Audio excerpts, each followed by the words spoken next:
Hello everyone, my name is Hammerhead and today we're gonna break down my track Homeboi. So let's jump right in. This was quite a big project to work on. It's very messy. I cleaned it up just a little bit, but I pretty much didn't touch it still since the almost the release, like a few days before the release. So I'm gonna discover it again today with you. What's going on in this track is pretty straightforward. I wouldn't say it's not complicated. It gets overly and needlessly complicated at times. But overall, like everything is here. Like nothing really super fancy happens. I'm pretty sure that I've covered like my master chain in another breakdown video on this Patreon.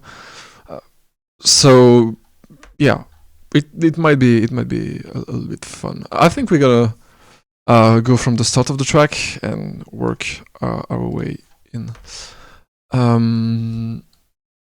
Yeah, it's lots of groups into groups as always, and some stuff that are in groups that are not supposed to be in those groups for whatever reasons. I know that this project was getting quite big, and my computer at the time did not really get along with this, that computer which recently died like a few weeks ago, and this is my new computer, so now it runs perfectly. So I froze some tracks, but it's very simple stuff that's going on. I don't think I have the original patches, but it's very simple stuff. So this is the intro stuff. Basic Riz stuff. My goal was to here make some room in the low end and in the low mids, to make some room for some more let's say heavy bass, heavy in the sense that they're not that wide and that detuned. I think this is not the bass. I should have named everything, but I'm very messy, like I said. Yeah, this is another bass that's layered with it, and I think this is another one.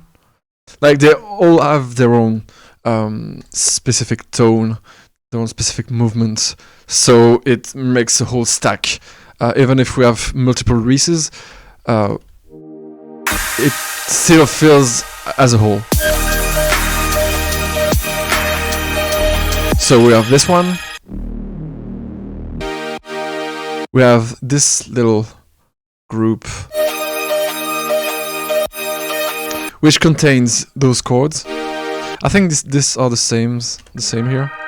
Yeah, pretty much.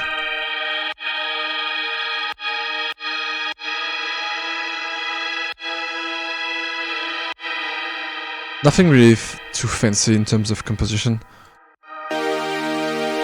And this is accompanied by very simple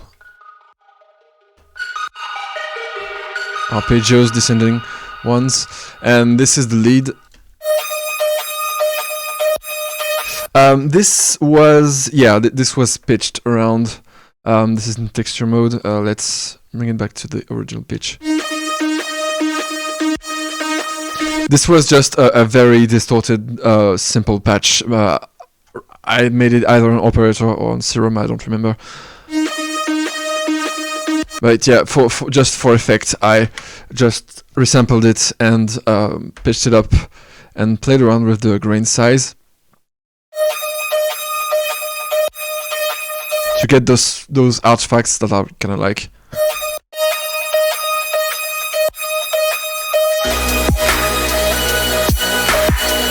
And again, the important thing with this, I should bring this down, yeah. The important thing with this is having very specific tones for each individual element, so everything would stand out quite naturally without having to struggle too much with the mix, which is something that we'll get into for the drop. Right. What is this? Oh yeah. Just a simple saw wave with some filtering. This is into this same group, which is obviously high passed and heavily compressed.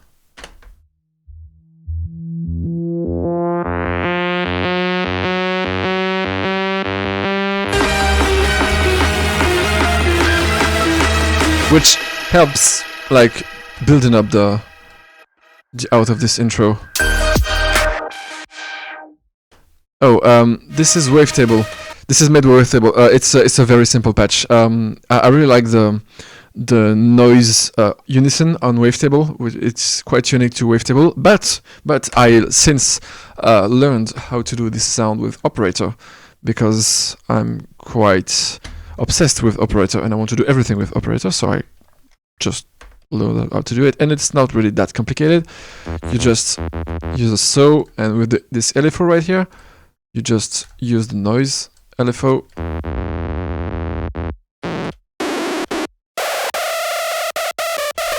And voila, like we say in France, with an English accent. Right. So nothing too complicated.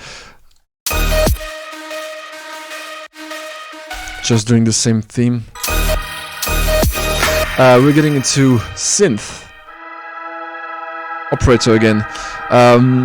This very ethereal synth is just sine waves. They're not even being detuned right here on the oscillator tab, but they're detuned by the spread, which is like a unison, but a very cheap unison. I don't think I've played around with the phase. No, it's straight in. The chorus is doing a lot of the detuning. A big delay and a big reverb to kind of mash everything together, and then heavy filtering to have this kind of a feeling of like a voice. So I'm focusing on those frequencies, and this feels like a choir.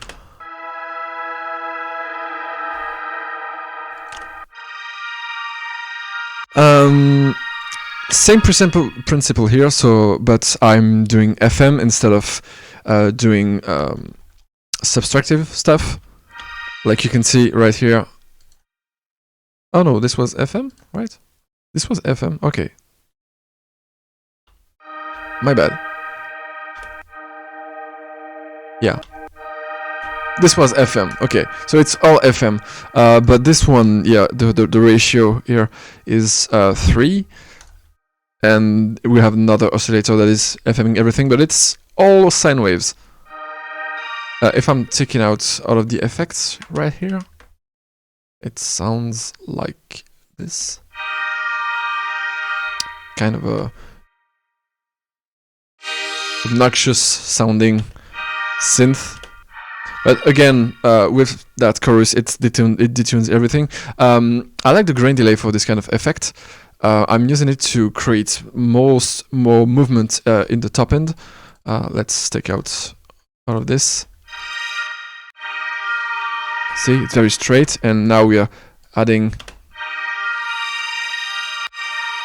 this in parallel. So I only have this at this dry wet in the middle. So we have the dry and the wet signal,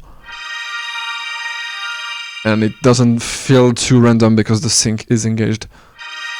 But yeah, this is quite nice.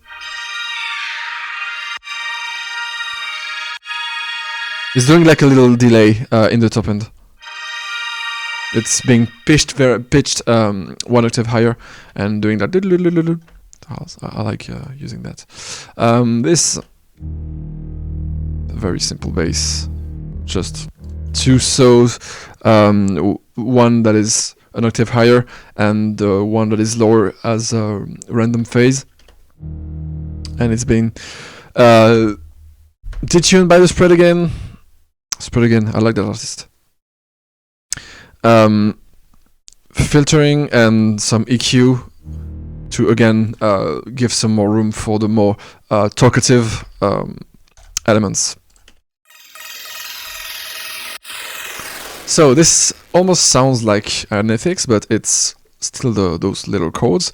But the arpeggio is doing all of the stuff, all of the work. Plus, it now has some kind of an envelope. It's some FM with some so and some sign, I guess. We have some movement also. We have an envelope on the filter, so we have this little plucky sound, and the delay is doing a lot of the work too. This is the basic sound, and with delay,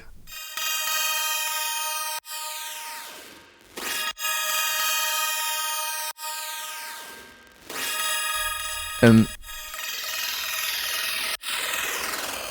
I guess we have some effects in there.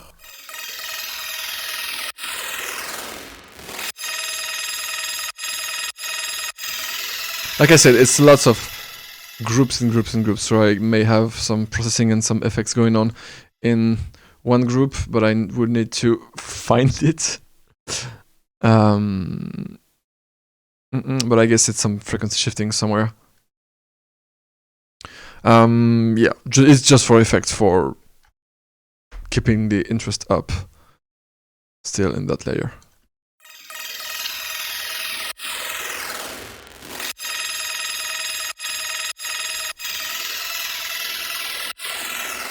Oh yeah. Oh no, it's the Redux. Yeah, of course. That bit crusher.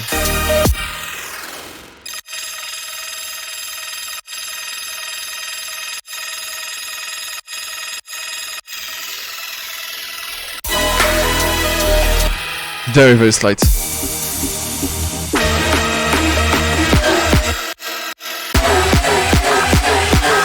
Okay. A bass. Very straightforward stuff, like almost moogie stuff, like just two saws. One is 1 octave higher with that filter envelope. Some detuning, some overdrive to excite it just a bit. Reverb, of course, and some filtering and some mid-side EQing to keep it mono around here. Nothing too fancy.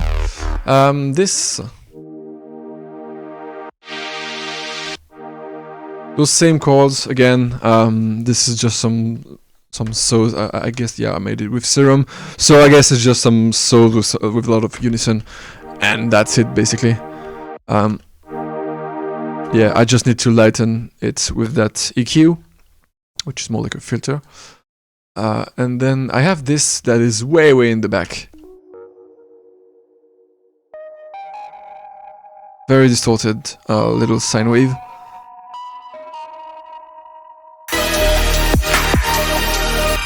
It's that little bam bam bam in the back.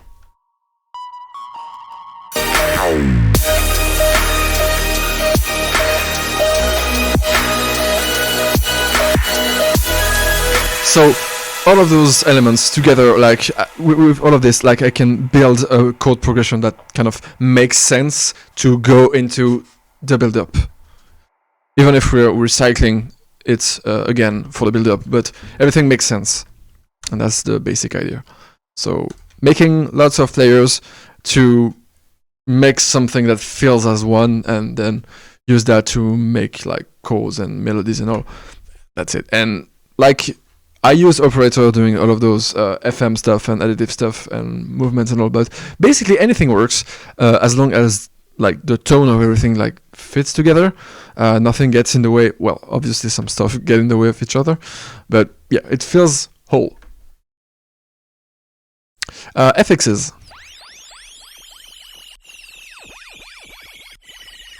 It's mostly operator stuff.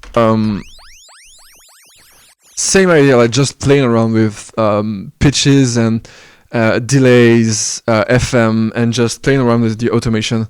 I don't remember if I did a sound design tutorial about this. Maybe I should.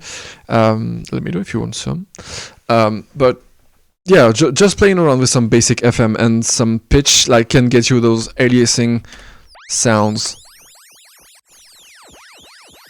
Just keep it light and in the back, and it will do its job as an FX. Same thing here with some LFO, and this, just some white noise, and this, some basic FM that has its pitch like going very linearly up. Again, nothing really too fancy. And this is a little atmosphere.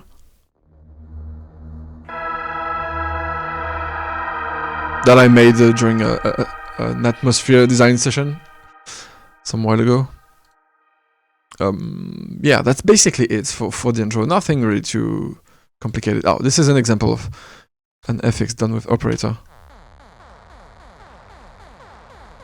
I have some pitch envelope going on, and I'm repeating this note, do do do do do do do, and this the transpose is doing all the work. And because we have this delay, it feels like this kind of FX that is building up.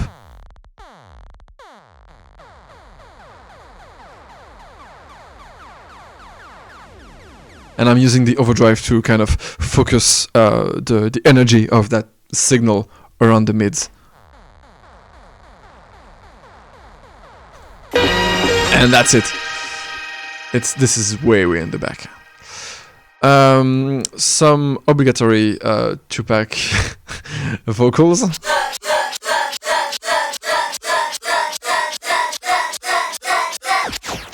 The track is literally Homeboys.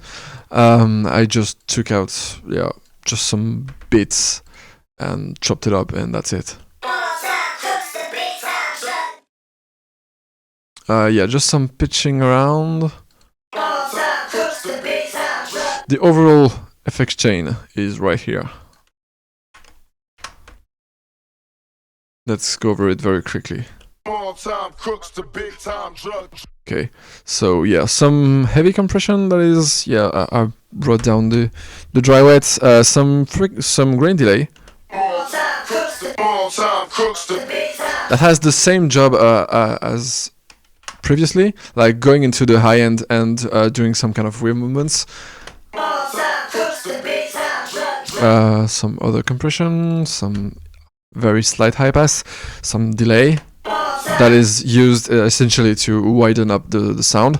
So maybe I've explained it in another video, but yeah, just using the delay in ping pong mode, bringing the feedback all the way down, set it in time mode, and using it that way between like 15 milliseconds to up to maybe 50. Over it would act more as a delay, and having the dry wet like not all the way up or all the way down, but use it to widen up. All the mix is getting mono because of the build-up, but this is a very easy way to make some widening and to still get it mono compatible, which is crazy. And again, some lighting,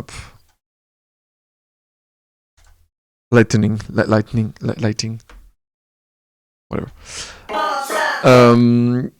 And this is the overall one of the overall bass group. So those elements are into this group. Don't ask me why, but it is in.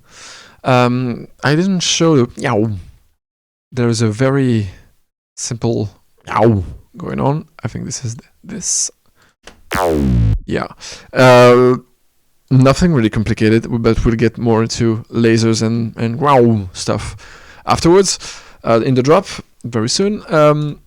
So this is just a bandpass over a saw wave. We have some pitch modulation too. This is the movement of the bandpass.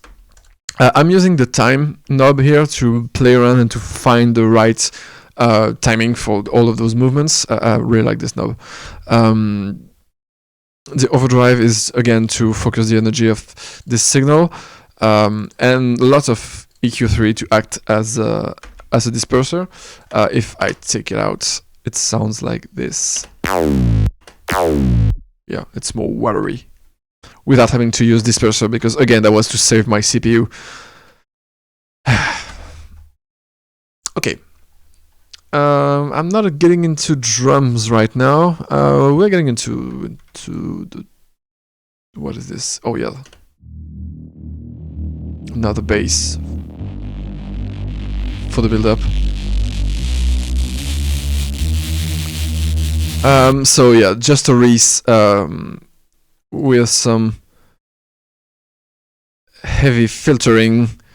Like I'm trying to punch it up as hard as possible, then bringing down a lot of frequencies, keeping the most important ones, which are the low and some of the high mids, and then distorting it back again, and then notching it again. And this has all been building up that cavernous tone for a Reese, and still keeping it quite mono. Yeah.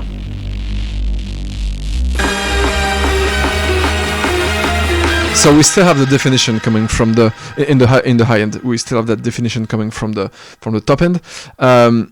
So we know it's from that Reese, and we still have the low end, which is, you know, important for this kind of sound. Small time crooks to big time So we're getting into needlessly complicated stuff. Okay.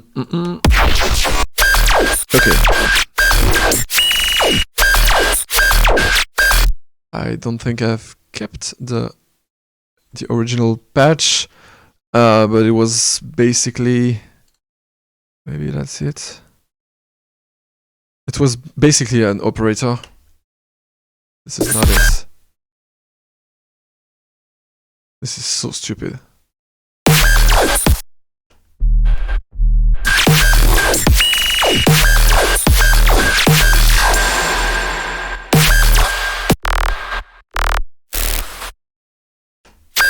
So many layers.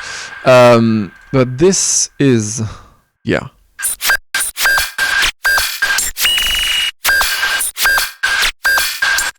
So this is basically just a random pitch that is found with FM, like different signs being FM together at very high pitch, and then distorting it really hard, compressing again, and distorting and compressing, and until we get that big chunk of high frequencies, but that still has some tone.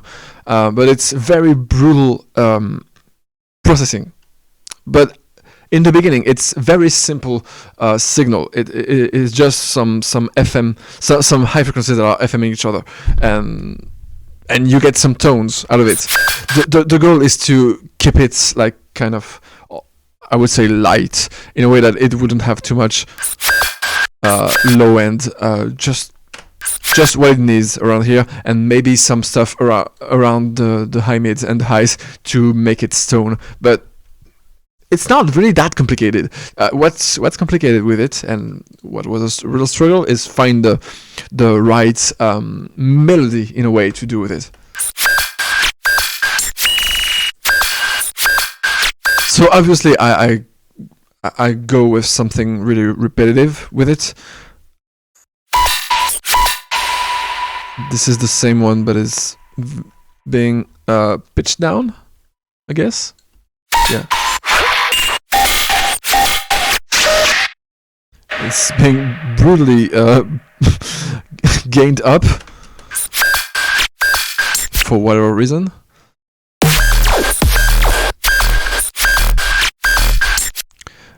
This whole chain is again to tame some stuff.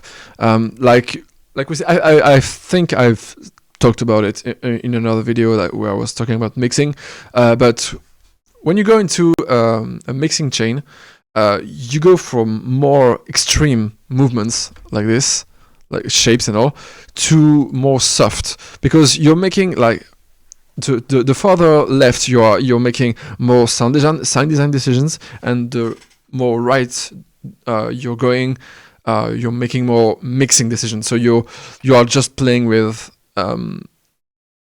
space and levels, basically. I'm playing right. Let's say right here I'm playing with tones, and here I'm playing with levels, with dBs. Literally, this is filters, this is EQ. This is how I see it. This is how I build a chain in terms of mixing. Yeah, just some very simple bass. All of this was rendered again to save my CPU. Maybe I can show this. This one is very simple, very gritty bass. This is just so very low with some dispersing and then punching what's going on here. Again, that's the same idea I told from the intro. I told you from the intro, which is having very specific tones and almost to the point of caricature. It like,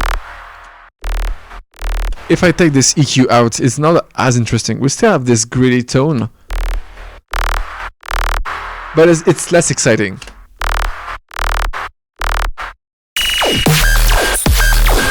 And it's getting mixed into everything else, so we don't really get that that tone. It's very subtle, but we get those little frequencies that are getting, you know, into it just a little bit more. It's really subtle. Like I said, it's needlessly complicated. This has some reverb for some reason, but this is just a sub, very simple sub.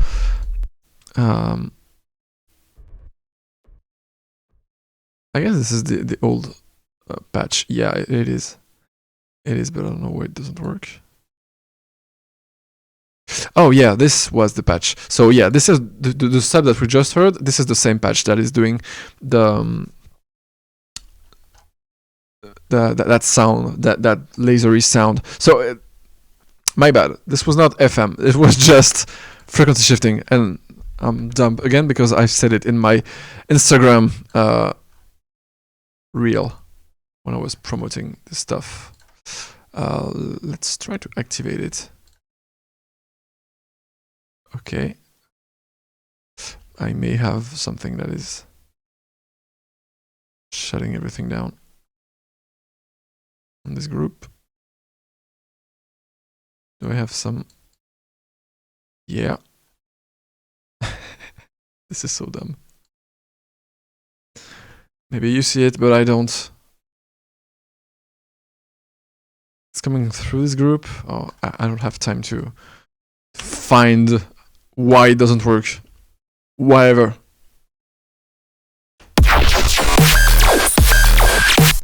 Basically, it's just, again, finding the right tone with this frequency shifter. And again, this was just a sign at the beginning. Just playing with the frequency shifter, distorting it, playing with the frequency shifter again, compressing, playing with the frequency shifter, and then find something out of this. And the reason why I like frequency shifting and distorting and compressing and frequency shifting is that because you have artifacts that are being created, and then you can frequency shift them and then compress them so you can bring them back even more, and then frequency shift this again to have even more weird artifacts, but that will get mixed into everything back in, so you can compress that even more to bring it up again, so you get something super loud and super specific. So yeah, play around with this. Just create artifacts, and again, it's to the point of caricature. That's how I see it, as weird as it is. Let's get into this one. I know that in my sound design video that I did a long while ago, I showed how to do it, but I'm gonna show it to you again, because this is very simple. And I know that people want to do this, but it's very simple. So, it's just a laser that you can make in anything.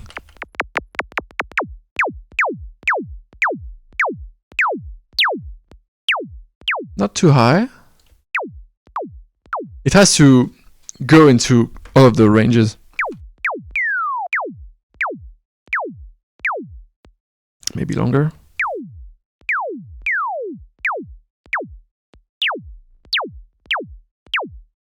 Okay, this will do right.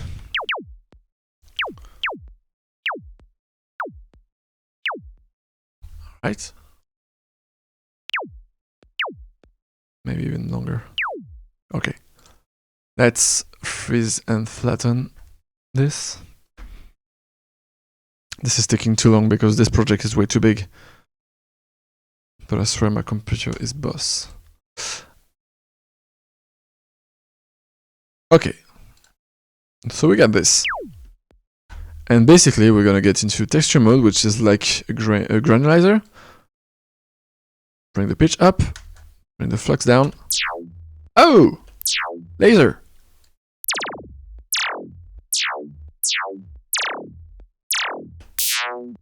What is funny with this is that you can get lots of tones. So what's complicated is that you need to kind of find and dial in your way to get the right tone.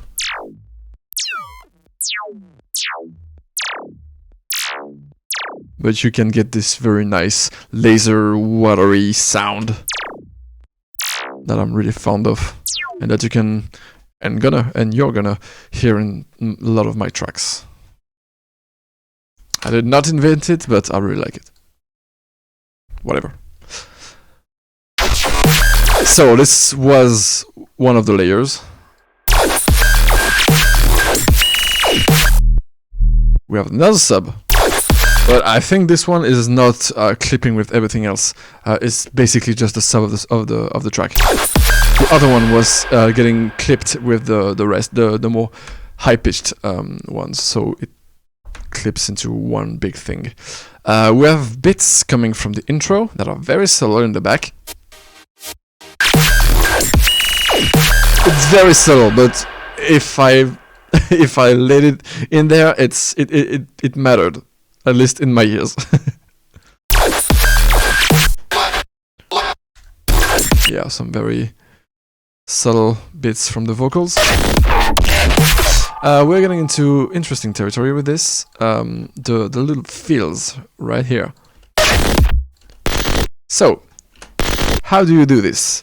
The response is, the answer is by doing very, very, very dumb stuff. Like the thing in the texture mode that I showed you, getting into very, very low end territory and then pushing the gain super hard to get into that clipping territory and basically overpowering everything. But the thing is, it still has some of those transients, and this is what is creating the. So it's clipping and it has a lot of transients. So basically you're overpowering everything else in the track. Like you can see, it's getting in the red very quickly. So I think it makes a really neat transition.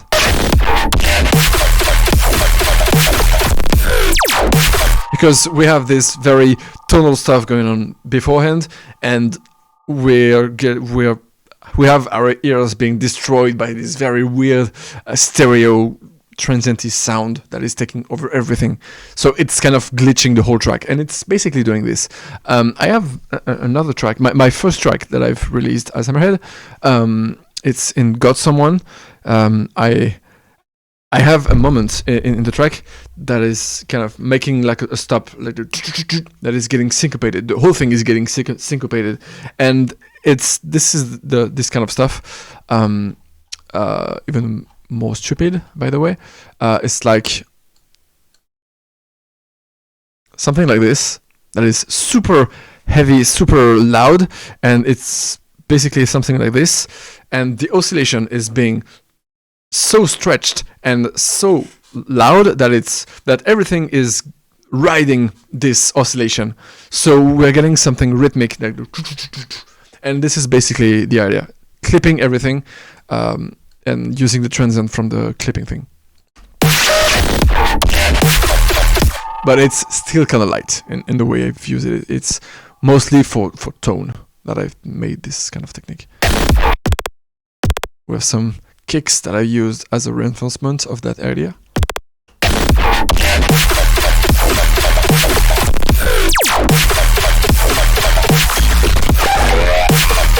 So this part, this rack, this is a very noisy serum patch.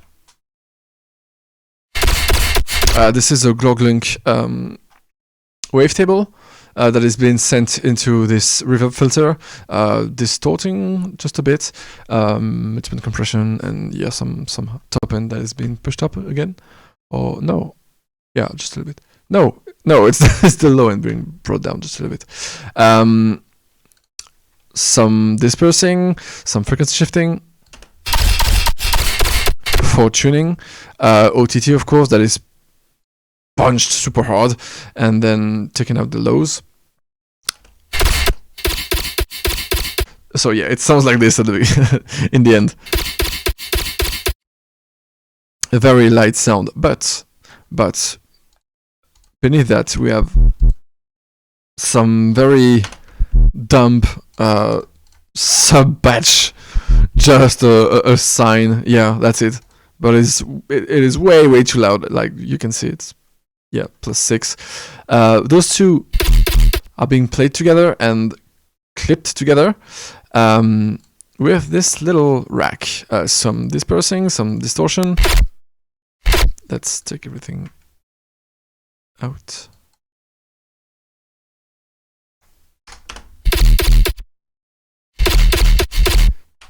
Already we have some nice distortion going on. I really like this overdrive because you can really choose the tone that you can get out of your distortion. More disperser, more overdrive. Again, focus. EQ. More energy. OTT, super hard. Well. Let's punch it back in with some saturation. And tame those sides, so it feels as a whole. This is a resample of I don't know what. I think this is a session from something.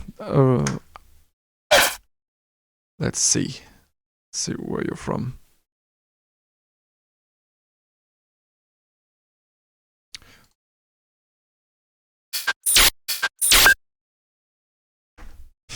I totally forgot.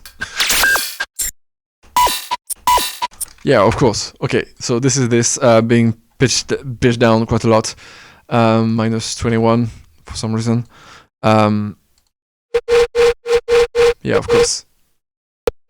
And you see where you can see where we're getting into. So big movements on the frequency shifter. The grain delay is doing some tuning job, overdrive of course, more top end, again some shifting, more focus on the mono signal with utility again, some distortion, some high pass, widening again. Like so that's something I do quite a lot, is controlling my mono signal with like putting everything back in mono. Like obviously it's not everything in here, but using more mono and then creating my own stereo response with delay. Sorry. And then some compression.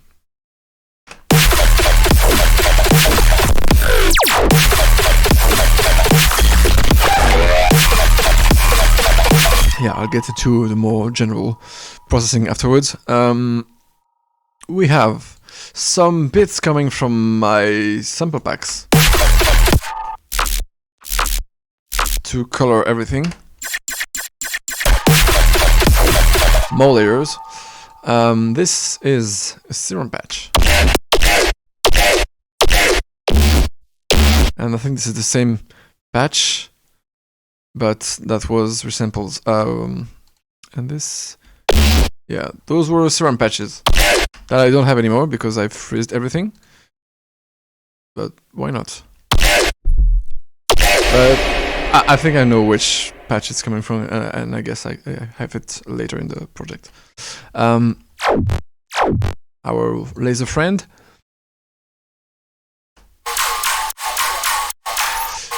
This is a resampled version of what we just made, but with some pitching done to it to have some more background. So yeah, frequency shifting, grain delay again, chorus that is not being used, and shifter that is not being used either. This group has still the same element, but this one is being vocaled in parallel. We have that frequency shifter that is very, very slight. Well, it's kind of heavy because it's very noticeable because it's going quite high on the coarse. The fine is doing the little do do do do do do, but the dry wet is very, very, very low.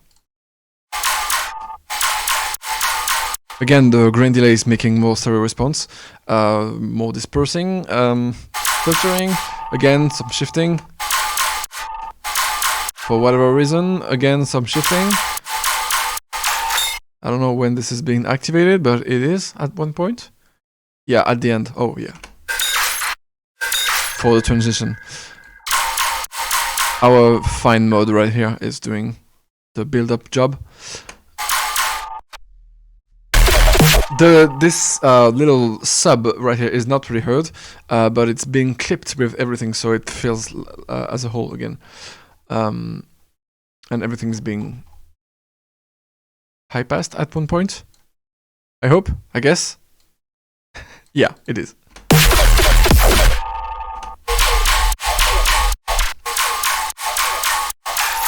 So it's very busy, but it's an element of background. Coloring elements, I would say. This, just a simple note.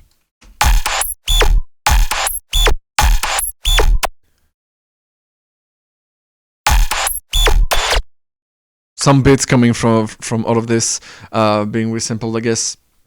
A lot of I like to do this. It's not very prominent in this track, but resampling just a random bit from your track and then using it into granulator or into the texture mode of the sampler, and you can just do like either background or fields or whatever.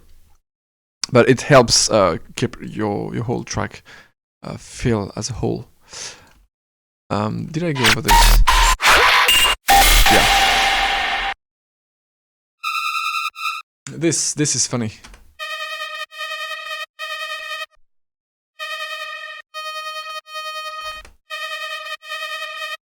So this little LFO is in square mode, so it's doing on and off in terms of pitching.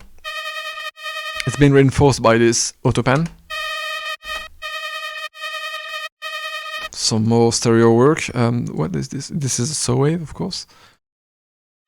And it's creating more tension with this little pattern. Those two dissonant notes. So this is the root note, the D sharp, and an E is being played with it. So it's almost like a violin thrill that you can hear in, you know, cheesy horror movies soundtracks.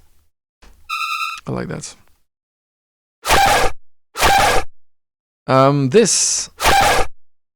This is our lead friend, but this is being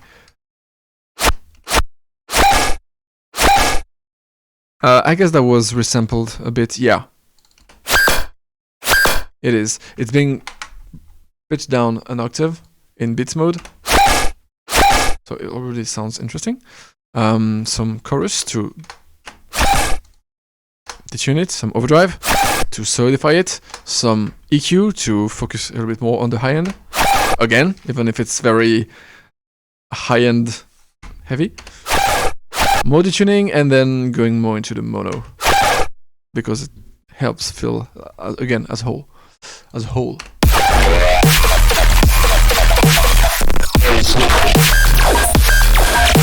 And we're back into this verse. And for those movements, for those little phrases, it's always the same elements.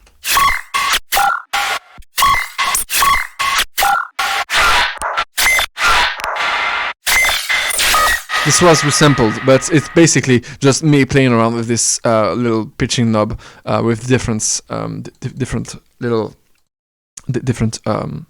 stretch algorithms, so you can get different movements. And the idea, getting into this point, is that doing this very, very sharp tone and very specific tone that is in the high mids, with those very specific notes that you can hear, makes it very easy to manage and to play around with, because you basically have a note to play with. So whatever you're doing in terms of playing around with some stretching and all, it will feel musical, because you're playing with a note. So if you're playing with stretching, if you're playing with moving around the pitch, you're making melodies, basically. In a weird way, but you're making melodies.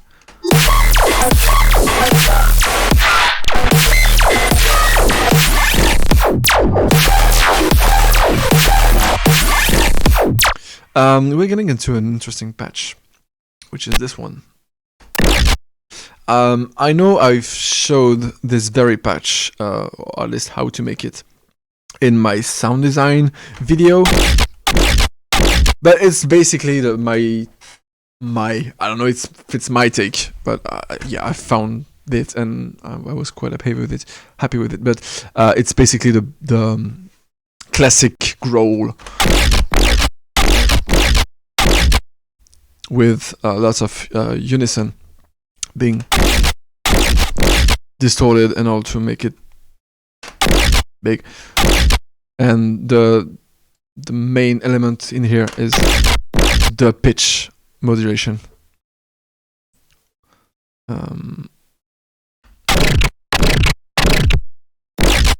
It's really important to find the right modulation, the right tone.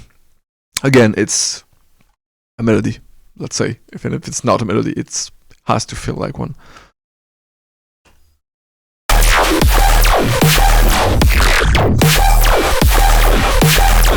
Still the same thing. Still our...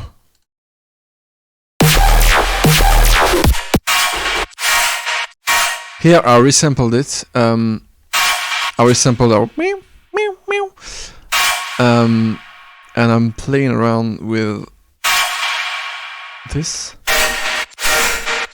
shifter. This one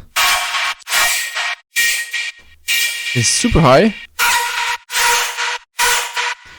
I'm guessing, yeah, it's very highly pitched.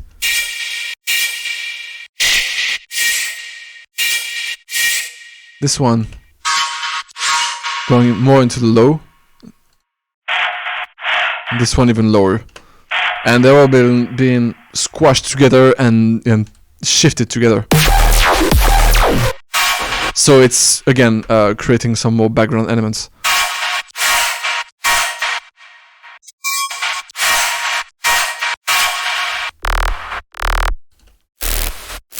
This noise again. We have this very simple serum patch, which is basically just a saw wave with a lot of unison, and the pitch is just going down. Pew, pew, pew. It's super easy, and it's just decorating again my little drop. The idea is to create some more tension. So having this thing that meow, meow, meow in the back, and having this being very wide and detuned, like, again, brings tension in a very subtle way.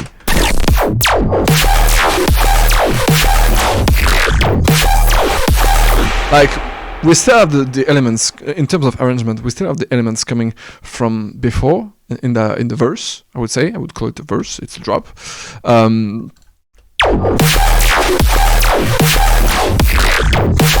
But we know it's getting somewhere.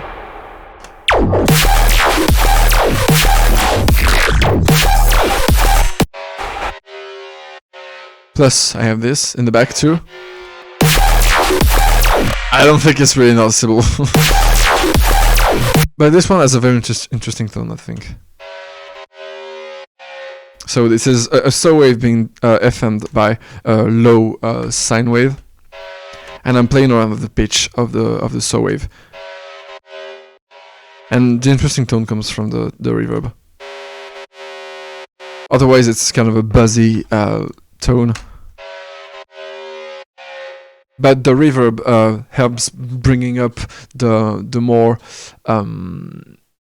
obnoxious frequencies. They are the one that stand out, especially if we take out the high end.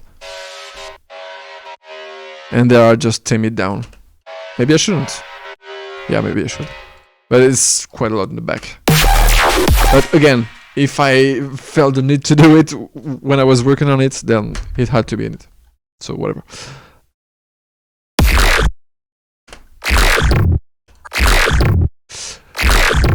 I guess this is the same serum patch that I just showed. You can get those kind of tones, and maybe it's not even recent being pitched around.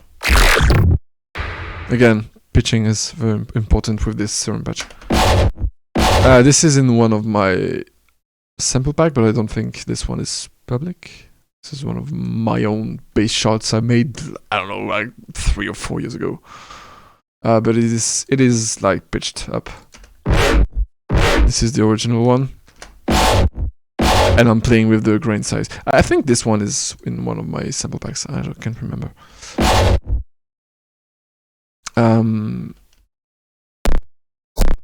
This is coming from one of my sample packs again, but it's very stupid. Like, I'm just using this for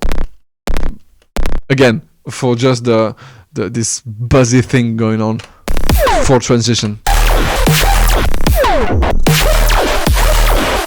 I think using this kind of stuff makes some nice contrast. Okay. So yeah, we're ending on some reverb. And we're getting back into our intro elements. I just have those elements coming from a sound design session. And pitch down. Just to decorate, let's say. To make it more spacey. Kind of abstract.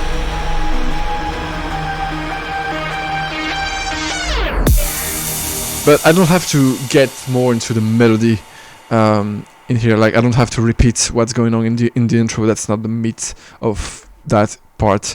And this is why I'm doing this in the second drop. I go, let's say, more melodic with lots of.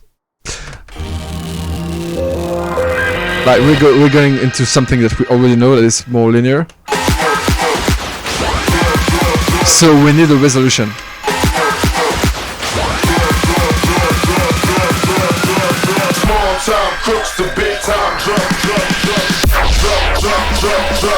So why not a little thick out?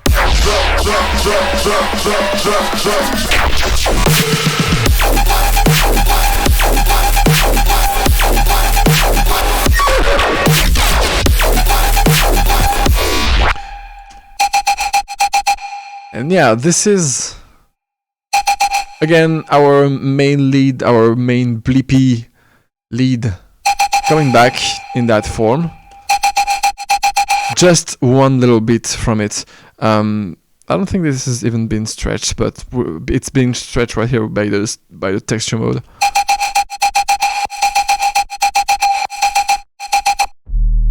And clipped with this sub.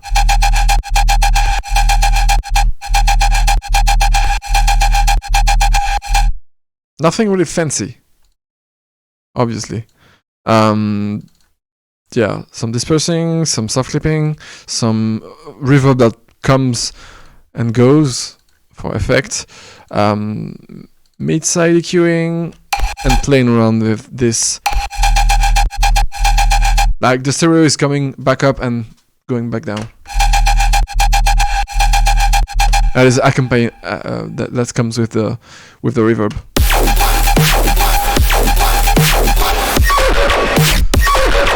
Same thing. This is still one bit from it, but it's being pushed quite hard and we have some movement in the pitch with it, right here.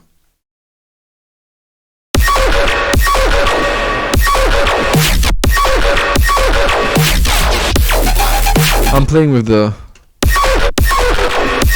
shifter to tune it.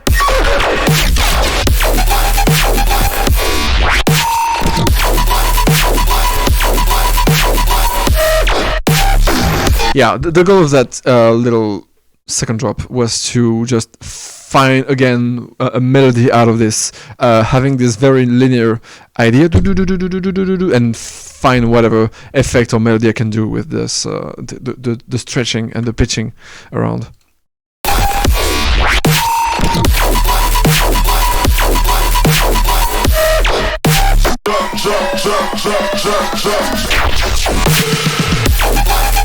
Oh yeah, those fills are made in Addictive Drums.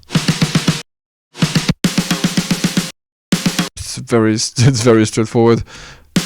Again, it was to bring some more contrast to it, because if I were to do a fill with more of those very clippy drums, it wouldn't really stand out, and the contrast between the build up and the drop, like the build up is like here and has lots of dynamics, and the drop is like brr, brr, brr. So I need something to really break all that formula.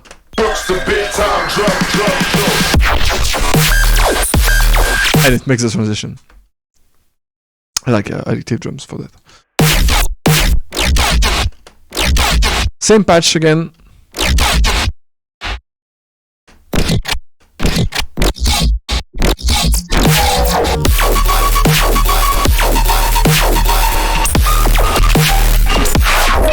This is getting more and more distorted.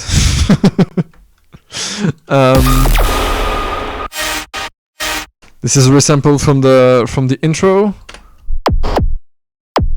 Some knocking stuff, because maybe I wanted to emphasize that rhythm. Why not?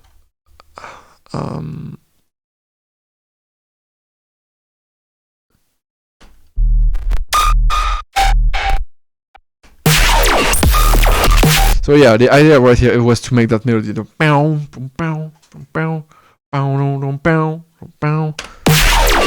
So our laser friend is doing a pow, and the response is being made by the. We still have it in the back that pow, pow being made by those little noisy basses and all being played together, but the high pitched one like makes the phrase.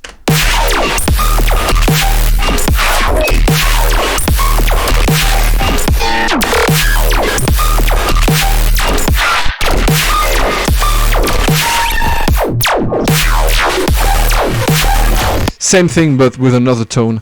Again, another way of stretching and pitching it with the texture mode, I guess.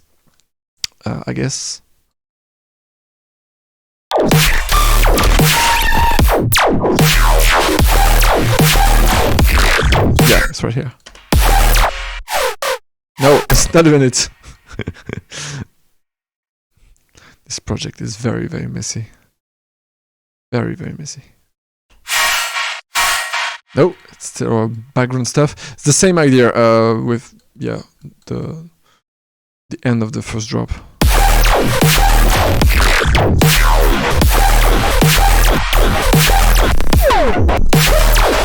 Yeah, it's the same idea, but I just added the little meow from this little part. So nothing really complicated.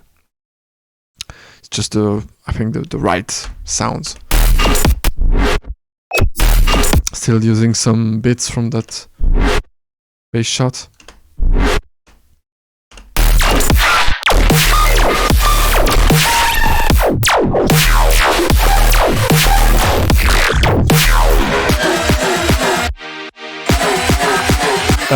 What is this? Oh yeah, this is a resample, like very straightforward. Like I just took just a little bit from the from the main synth, the high-pitched one. I drown it into reverb and I reverse the whole thing, and this is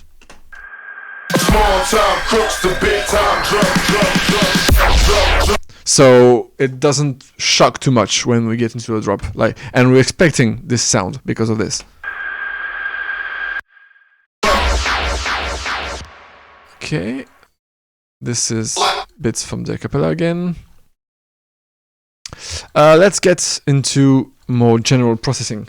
So what I wanted to do is to bring some interest at one point. In both drops, I have Reafir doing some stuff. I'm just activating it. And what is Reafir? It's a plugin from the guys, the rear plug, the guys who did Reaper, the DAW Reaper. They have a bunch of free plugins, and Reafir is like, the way I'm using it in subtract mode, and I'm making a profile of whatever signal is getting into it.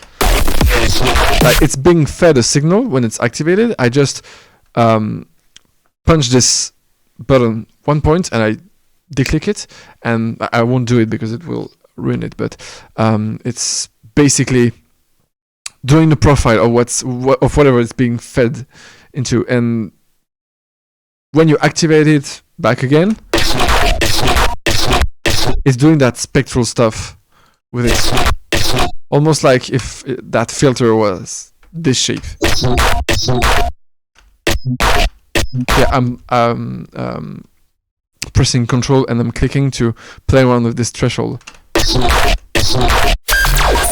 So I'm activating this, like, when I think it's interesting.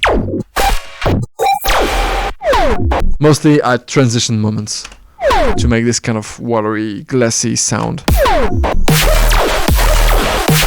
I'm taming just a little bit of the low mids. I'm soft clipping everything with saturator. I'm taming everything back again, and I'm punching just a little bit of the mids, because the meat of my track is over here. The reverb is being played with quite a lot. It makes that breathing sound. So it helps, like, creating some stereo with some without, like, taking out the control that you can have over it. So I'm always playing by hand with the dry wet. Like, when I feel like it, I just make a little movement with my mouse, and I'm recording it, and that's it. I'm doing that in a lot of tracks. Ambassador is kind of like cheating for having lots of low end. And by punching the low end, it helps me, like, bring everything back together. My goal is kind of to kill dynamics. Multimode compression, just a little bit. EQ again, I'm taking out some of the lows because it gets very intense. Like, that ambassador, the soft clipping and the compression, like, helps leveling everything together. So I don't really need to have a very intense low end peak.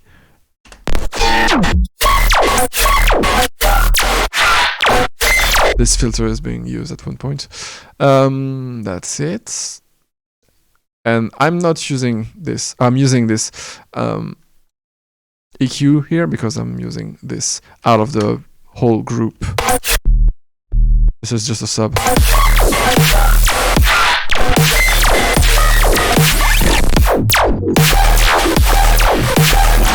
Very simple, just 2 notes. Big deal. Yeah, it's just a sign. Being pushed just a little bit too hard. And it's going into this group. This big group that has everything that are not drums. In there, I put some glitchy stuff, which is the grain delay, which is some delay, a shifter, another grain delay. This is all like glitchy stuff that I'm activating at some point to make things more interesting. And then some mixing processing, taming the low mids, punching the low end. This high pass, I guess, is for the build up. I'm automating, I guess, yeah, this little high pass, taming some of the mids, punching back up some of the mids. You see, my EQ is getting less and less sharp as we go along. Pro MB again to level everything down.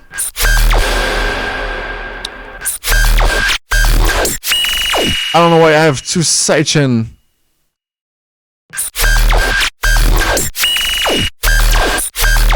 But goddamn, they're very sharp. Whatever. But before that, I have some soft clipping or hard clipping. Soft clipping. This shifter is being used at some point also to make some glitchy effects. Oh yeah, this I know this little. This is not a sidechain. This is kind of a very tedious thing to do. But my goal is not to have my bass get into. This is a nice segue to the drums. To have my synth not get into the way of my transient on my drums, but still having something super loud. Like having everything clip and being all loud and having a lot of low end, but not have it affecting my transient, because you can see that this group is still super hard. It's not in the red, but almost, and it's going straight into the master where everything is clipped again. And my drums are clipping too. Like I'm pushing those two very hard into my my master. So let's see what's going on if I take out this little unit. What's going on if I'm resampling my whole track? Let's watch.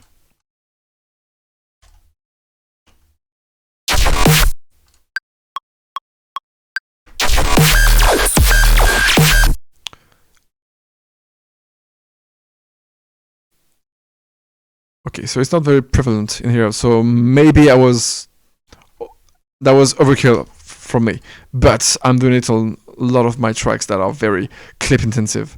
But the thing is, we have this oscillation coming from my sub and the clipping and all, and some stuff are not really being controlled. That's it.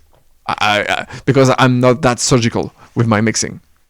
I don't know if it seems like I am, but I'm not. So at some point, I have that oscillation not being ended with when my kick or my snare starts, and even with some side chaining, and because everything is being pushed quite hard into my master where everything clips again, the transient of my kick sometimes is being carried by the end of that oscillation.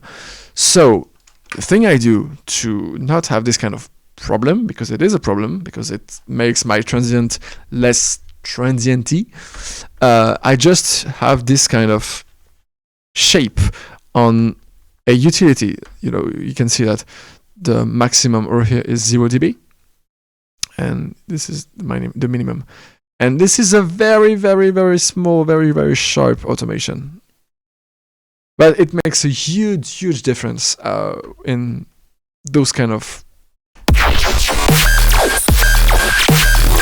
project where everything is super loud and super clippy and all. It's not that clippy on this project, but I still made it anyway as a security. I don't know.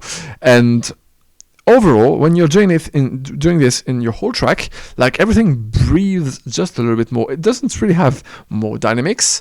Your drums don't have more transient, but everything feels just a little bit more live. It's kind of weird, but try it. Drums. This is the dumbest drums ever. Like everything is just clipping hard, like really hard.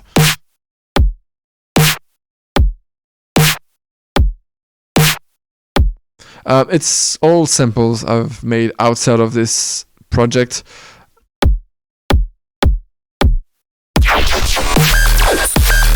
Here I'm layering. No, I'm not even layering them because they're deactivated. So I'm using this kick, which is fairly recent. Well, fairly. It's from last year. Yeah, I don't have any kind of processing in there. On the drums, yeah, maybe some multiband compression, very, very slight. Like, it's something I don't really have the reflex to do when I'm composing, when I'm starting ideas, is using compression on drums. I usually don't, and I usually don't like to do it, but sometimes it ruining my own way of thinking and doing is more musical, and it felt more musical. Anyway, I'm saturating it just a little bit more, and soft clipping it afterwards. That's my drums. They're dumb. Yeah, that's the drum of that track. This is a snare that I've made also in another project. I'm emphasizing the important frequencies, like quite harshly, I guess, to bring them down again. Whatever. This is dumb. And this reverb is getting used right here, right before the drop. Very harshly cut. And I'm using this again. This little noise. To have that movement in the tail. It's just a white noise on operator, and this is the movement on the low pass. This is the low pass, and the overdrive makes. Again, it focuses the energy where it's needed. This overdrive is really good, and yeah, some filtering because I don't need to have any kind of low noise in here, and not too much in here because it's too harsh. Hats. When I say dumb drums, it is fucking dumb. Like, I use a lot of hats in this track. Some of mine, yeah, this is my own. This is from an 808 pack I downloaded ages ago. Yeah, or 909. This is from a BHK pack I bought years ago. This is one of mine. This is just a noise, but I know that I have another layer of hats right here. Some cashmere crashes. Some of mine. Again, some of mine. No processing on them. Just trying to find the right ones. BHK. Very useful stuff. BHK again on this part. And another noise layer, more wide. Mostly with the delay. I don't even have EQ on those. Whatever. Dumb drums. Very dumb.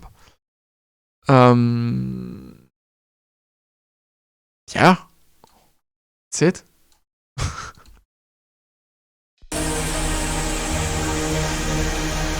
Oh, and for more general stuff. Okay, so this is the overall group. This is the pre-master group. So everything is being compressed. Yeah. Let's take out this.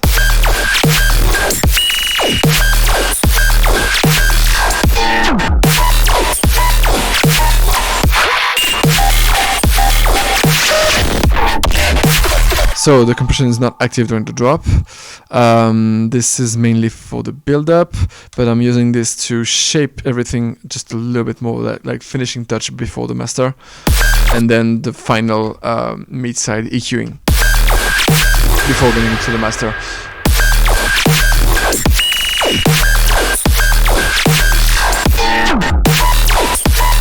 Okay, and I'm using this track volume just to bring everything down just a little bit during the build-up before the drop. It's like, yeah, -2 dB, like from 0 to -2. So my intro is not at -2. It goes into -2 just before getting into the drop. So I'm not cheating. The stereo width also is being played with during the build-up.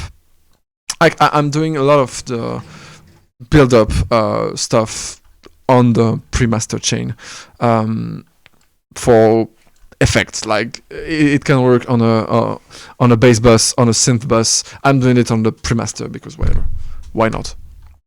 I wanted it to sound more general because I can with this kind of sound.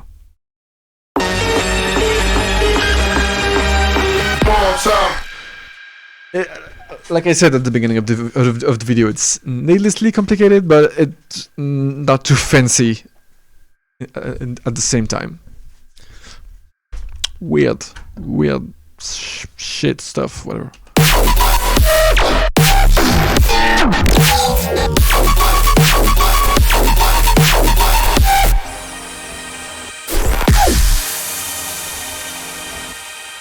Okay. I think I've covered it all. Maybe we can go quickly over the master. So this is my old way of doing master. Ambassador, because more low end is more cool. Panks, I don't really use it that much anymore. Yeah, very slight clipping.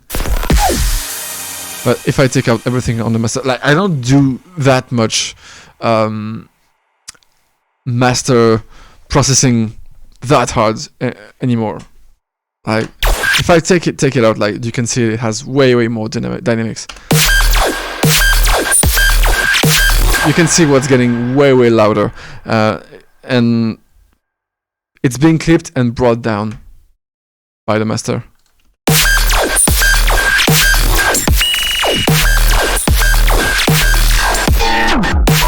But it still feels loud. Like if we're watching,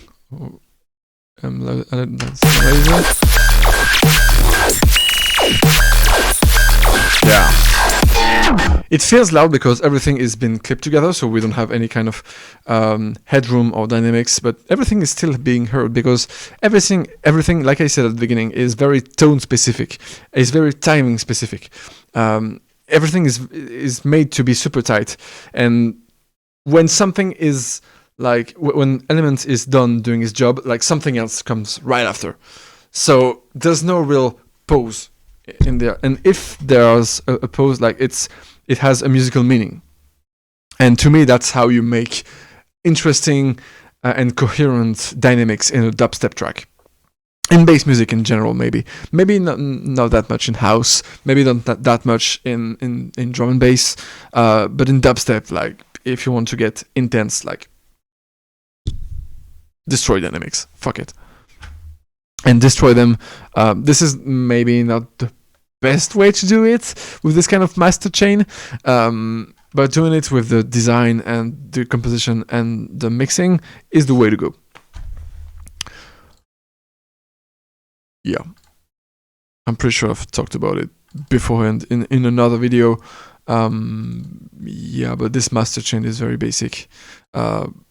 It's basically multi-band compression, catching what's getting too high and bringing it back down. It's not trying to bring something that is super low and bring it back up.